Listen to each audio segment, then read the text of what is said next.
Igbo ndị ọma mma nọ asị m ụbọchị ọbụla ị na-anụ olu m ka ihe na-anọ Igbo na-azụ kpọ gị iru ọma ka anyị tụlenụ isiokwu a ndị mbụ na ndị egede. Kedu ndị bụ ndị mbụ na ndị egede na-aghọta nke gị? Isiokwu a ga-enyere anyị aka anyị mara ntọala anyị.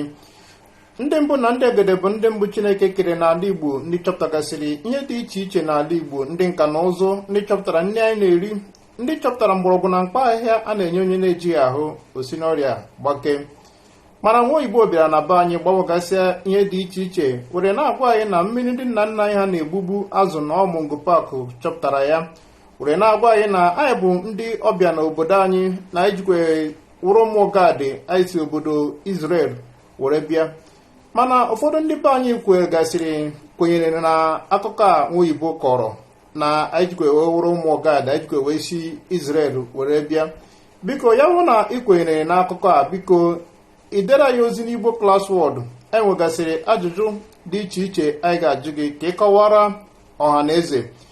Aka bụkwa nwanne ụnụ nwoke Maazi Chinonso Ochemba. Isiokwu a anyị ga-atụle ya oge na-adịghị anya were kapịa ya ọnụ. Asị m ka ụbọchị tata mara ncha niile na mma.